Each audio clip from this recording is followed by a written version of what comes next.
kueleza mbwa alivyokuwa najisi na kueleza mlango wa leo wa kengele. Mbwa ni najisi na Mtume alitukataza tusifuge mbwa ila mbwa kwa haja au kwa manufaa fulani au kwa kuondolea madhara fulani au kwa kujitunga nafsi yako au mali yako au hayawani wako au kwenda kukuindia mbwa kama yule au kuhifadhia shamba lako. Lakini mbwa akiwa si hivyo, basi mbwa mwanzo ni najisi, atakunajisisha mwili wako, nyumba yako, kila kitu chako. Kisha na wanavyoni akasema ule mwenye kupenda kukaa na mbwa na kuwa na mbwa huingia pia katika pale alkhabithatu lilkhabithina walkhabithuna lilkhabithati, sababu mbwa ni kitu kibaya na wewe wapenda kuketi na kitu kibaya, maana yake naye ni mbaya kama vile mbwa alivyokuwa mbaya. Baadhi wanavyoni wamesema namna hiyo, na wakasema wale mwenye kuketi na mbwa bila sababu yoyote huwa ni wahi wa shetani na amri ya shetani, ni mtu amedanganywa na shetani. Ukimuuliza wakaa mbwa kwa sababu gani, kwa ajili gani, kwa manufaa gani, nani alokuamrisha, nani alokuambia, je ni sunna ya nani, ni amri ya Mungu au sunna ya Mtume? Utakubalaki mimi mwenyewe napenda tu. Hawapenda kufanya nini? Nataka kuwa naye tu. Wewe huwezi kuwalelea watoto wako walelea mbwa. Wewe huwezi kukaa na watoto wako, huwezi kukaa na familia yako, huwezi kukaa na mke wako vizuri, huwezi kukaa na mbwa vizuri. Utaona pale alipoamrishwa akae vizuri, hakai vizuri, asipoamrishwa wakaa vizuri. Mbwa ni katika vitendo vya makafiri na kuifananisha na makafiri. Sema Yahudi na Manaswara na wale wasiokuwa na dini, wasiokuwa na Mungu, communist, mashariki na gharbi, ndio utaona ni watu wenye kutembea na mbwa. Na ikiwa mtu hana budi ya kuweka mbwa, basi amweke kando. Na huu ndio Uislamu, atfasala lakum ma harama alaykum illa ma tudhibtum ilayhi. Uislamu umepambanua, Mwenyezi Mungu atuambia Uislamu ni dini iliyopambanua kila cha haramu ila ilipodhikika. Uislamu ni dini wa ma kana Allahu liyudhilla qauman baada idh hadahum. Mwenyezi Mungu hawezi kukupoteza baada ya kuonesha uongozi ni hunu. Na tumesema kuambatana na mbwa na kulala na mbwa na kurambwa na mbwa yaleta magonjwa yaitwa Bastelia au Bastelia, ambapo kwamba ni bakteria hizo zaingia katika sehemu za pumzi za juu na huleta ugonjwa wa mbavu na husababisha madhara mpaka kwenye maini na mafigo na matumbo. Na kuna vidudu vyake hapo kwamba vina shingo na miguu minne, vidudu vyenye vidogo sana vaishi katika ubavuni mwa mbwa na paka, ambapo kama binadamu yule mwenye kuambatana naye sana hupatikana na vidudu kama hivi. Kwa hivyo ana maradhi ya kuambukiza, umekhalifu sharia ya Mwenyezi Mungu, si tabia ya kawaida mtu kuishi na mbwa, na tena watia uoga. Mtu atakuja kwako wakutia uoga na mgeni wamtisha, na kisha Mtume aliharamisha thamani ya mbwa, mbwa hafai kuuza. Na sallallahu alaihi wasallam an thamani al-kalbi wa mahli al-baghi wa hulwani al-kahini. Mtume alikataza thamani ya mbwa, mbwa kula thamani yake, kama alivyokataza mahali au pesa wanapolipwa mwanamke alikuwa wa kuzurura nje, wanawake kwa malaya. Kama alivyokataza kule mwenye kufanya uchawi na madawa ya uganga kisha akawala pesa kwa njia hizo. Zote katika njia aliyokataza Mtume. Moja amekataza kula thamani ya mbwa. Kisha malaika ile malaika la tadkhulu baytan fihi kalbun au sura.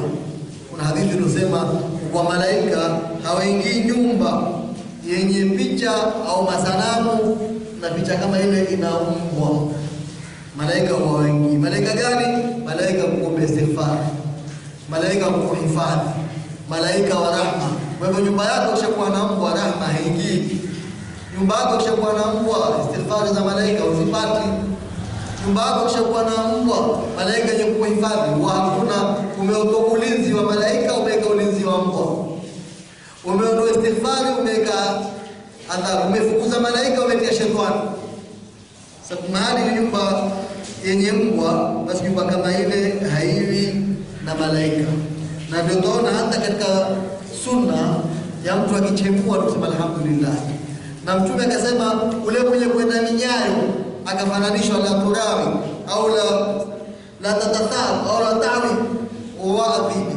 Usende minyayo kama mbwa. Ukafananishwa kwa kwenda nyayo ni mfano wa mbwa. Na baadhi ya wanazuoni walipatikana wakati wa nyuma huko kwetu Kenya na vitabu vingine, baada kwa mbwa ni najisi na ni haramu, ni ugonjwa, wengine wakahalalisha sema za kula nyama ya mbwa. Za kula nyama ya mbwa. Bali kwa sehemu nyingine watu hutinda mbwa wakisema nyama ya mbuzi. Kipigwa mishikaki, wengine wakahalalisha. Sema kabisa sawa shekhi, nyama ya mbwa ni halali kula. Ukatoa fatwa tena kwa madhehebu ya Imam Malik. Ikiafa kuna nyama ya mbwa kwa madhehebu ya Imam Malik. Kwa nini mwazikula wewe shekhi na watu wakakufuata? Kulikana shekhi leo umeangusha mjibu, umelitida, walituna, wasema mimi nafanya Imam Malik. Lakini waambia watu wale mbwa, wewe mwenyewe huli mbwa kukunusa ni madhara, je kumla? Hayo katika masala ya mbwa. Leo ni mlango babu karahiyati ta'aliki al-jarasi fi al-ba'iri wa ghayrihi min ad-dawabi wa karahiyati istishabi al-kalbi wal-jarasi fi safar. Mlango wa leo ni mlango umetukiwa ta'aliki al-jaras, kuangika kengele, kutungika kengele fi al-ba'iri, katika shingo ya ngamia, wa ghayrihi, na mnyama mwingine wa mfugo, ng'ombe, mbuzi, wa ghayrihi min ad-dawabi, na wanyama wengine wa kufugwa. Wakarahiyati, na kuchukia istishabi kalbi, kuwa na mbwa saa zote, waljaras, na kuwa na mbwa pia fi safari, katika safari.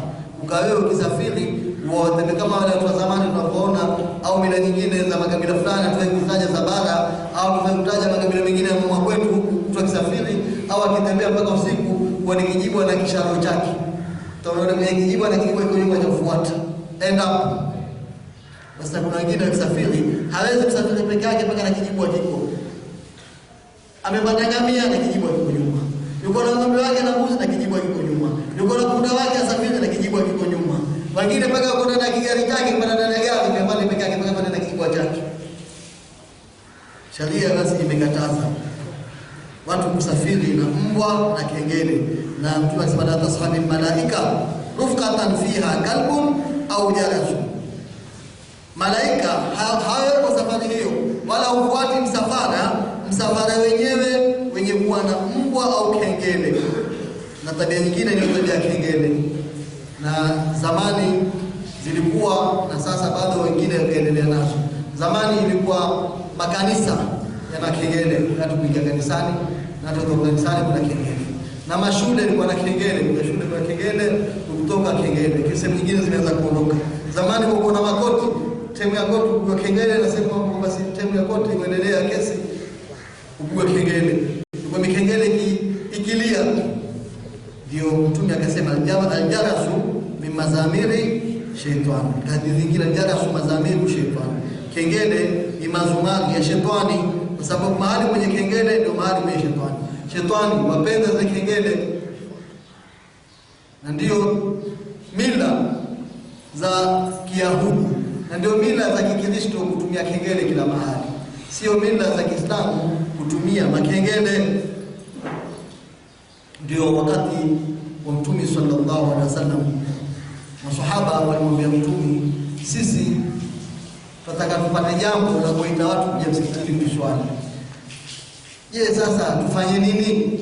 Tupige kelele au tupige tarumbeta lile watu waje tena msikiti? Tusije maswala yamefika jamaa. Sikia tarumbeta msikiti wa Kubawa leo.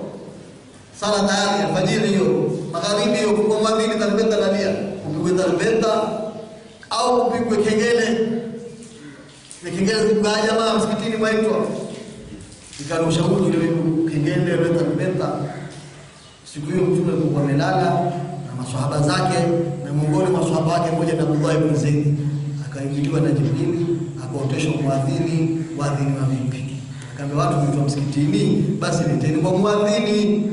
Ndio Allahu Akbar, Allahu Akbar. Na lota ni Abdullah ibn Zaid ndio watu wa msikitini kuambia nini muadhini.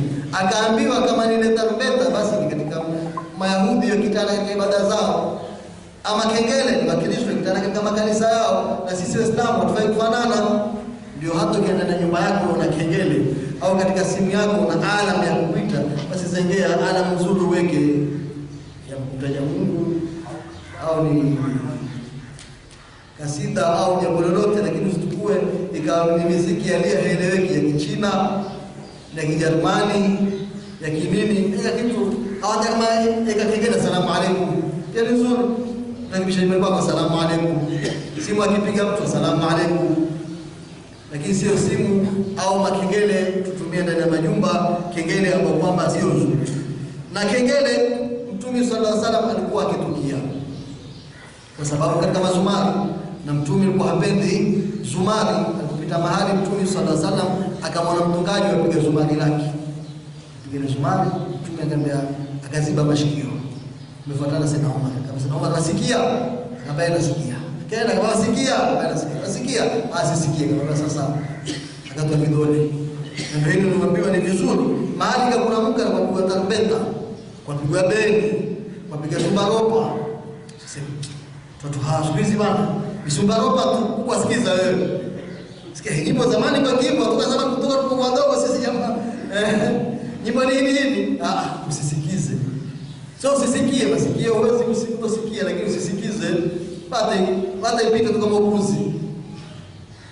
Ambapo kwamba hayo tayari ni makosa watu kupiga mizumari na kupiga matarumbeta. Na ilikuwa wakati wa nyuma watu kwa mshanadaku ilikuwa kwa mabeni kupigwa mazumari, au kuna tangazo lolote la kisikari, kuna mtu kupiga lile tarumbeta lake lile la pembe.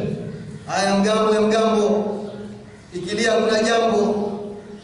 Lakini siku hizi tunaona ada nyingine kama hizo zimeondoka na zimeanza kubadilika, sababu hizo ada kwamba sizo nzuri. Msatna Aisha alikuwa akitukia sana mambo ya mizumari, akitukia sana mambo ya mikengele. Ilikuwa hapendi vitu kama hivyo kwa sababu za fukuza malaika, na vitu kama hivyo waleta shetani, na vitu kama hivyo huwa baudhi, na vitu kama hivyo huwa zatisha. Leo bado umekaa hapo usikengele yale kwa ghafla lenye sauti kubwa, utakuwa vipi wewe? Hizi ni katika vitu kwamba zinafungamana na shetani, na Uislamu umetukataza. Na inshallah tutaendelea mlango mwingine wa kusema babu karahiyati rukubil jandala wa hiya al-ba'iru aw an-naqa allati ta'kulu al-'adhira fa in akalat 'alafa ta'ilan fataba lahmuha zalat al-karaha. Mlango wa kutukiwa kumpanda ngamia au kula nyama ya ngamia ambapo kwamba wala choo. Hayo inshallah tutaeleza kesho hadithi kama hiyo na hadithi nyinginezo. Wassalamu alaykum wa rahmatullahi ta'ala.